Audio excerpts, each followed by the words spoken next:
Hey everyone, it's Moonkin FUW here, back with another video, and today is the start of a new series, if you will. And in this series I'm going to try and make a smooth and realistic coaster in RCT3, which considering the limited track design of RCT is not that easy, but it's kind of a fun challenge. So for this particular challenge I'm making a Giga Coaster, or at least using the Giga Coaster track. I'm not making an actual one with 300-foot drop because that's huge. So I'm going to use the track because I really like the way it looks, and it's a bit of a challenge to make this in comparison to the extended coaster. So here I just checked to see how the drop was and the speed. Looked alright, so from here we can start designing the track. So I'm going to start off with the bunny hop, and the really cool thing about RCT3 is that many of the coasters, or at least a couple of the coasters, come with these large overbank turns, and they are very smooth, very big, and they really allow you to make the coaster very smooth and realistic, if you will. Another thing we have to avoid here is the normal 45-degree turns, which I would normally use, or anyone would normally use in RCT. But you know, the transition from non-banked to banked is very janky, so we can't really use that. However, the 90-degree turns that you can use are actually quite nice, and the transition is pretty smooth. So I'm just going to stick to 90-degree bank turns and large overbank turns. That's pretty much the only thing I can use to make sure that the track is pretty smooth, if you will. So I'm trying to figure out what I want to build here. I'm just gonna, like I said, I'm gonna use bunny hops, some overbank turns, some 90-degree turns. So I'm just looking for a layout that is kind of realistic, and some things just don't really work that well. So I'm gonna stick here with the overbank turn here in the front of a bunny hop. And I want to return back to the station here, but I just have not enough space. I'm going to use a few straight pieces and a photo section, and I'm going to build a small tunnel there to kind of justify the straight piece, and then a final like sharp bunny hop into a break section. And yeah, I think that's going to look pretty nice, and I think that layout will be pretty smooth.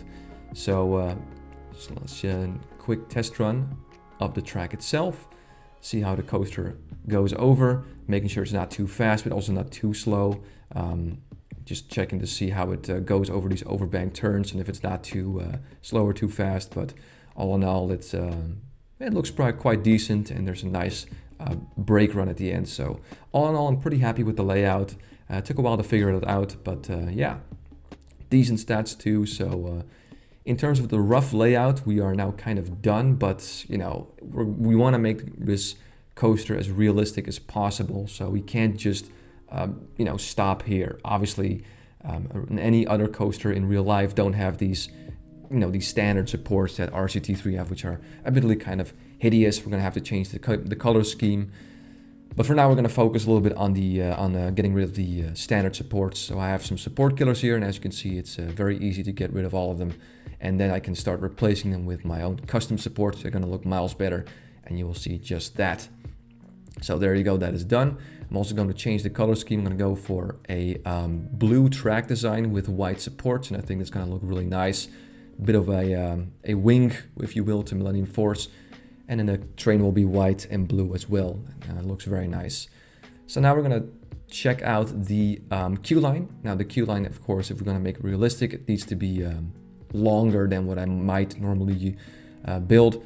So I'm trying to figure out here what I want to do. I'm just going to do a little bit of back and forth here like this, and I'll probably finish it off with some canvas tents or something, like some cover from the shade.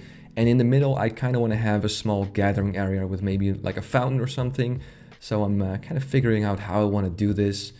And at first I wanted to make a one piece, and I was like, yeah, that's a bit small. And the path I'm going to build around it is going to be 2 blocks, at least the main road, so to say. So I'm going to go ahead and do that. So now what I'm going to do next is I'm actually going to design the path around the roller coaster, because again, I want to make this realistic, so we can't just stick to the coaster. We have to also add pathing and you know, foliage and trees and maybe a few flat rides to accompany the coaster I'm making. So you know, to really make it as realistic and you know, as just realistic as possible.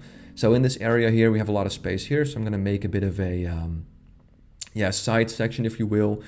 Probably gonna put maybe a food court here, maybe a garden, maybe a small flat ride there. That you know, plenty of space there. And here, the path is gonna go over this large overbank turn. Again, this is a rough layout. I can still change how the path looks later on, But for now, I think it looks quite well. So of course, from the other side, you can also walk next to the roller coaster, and that kind of, to make sure that the path wraps around the entire roller coaster, if you will. So it's gonna go back here, and it's gonna move its way to the first big bunny hop.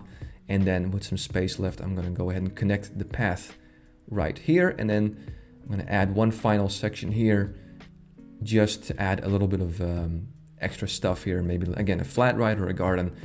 And that's pretty much it for episode 1. We have designed the track, given the color scheme, we removed the supports, and we figured out the track design and of course the path design. So off to a good start, and I'll see you guys in episode 2, where we'll start adding some custom supports.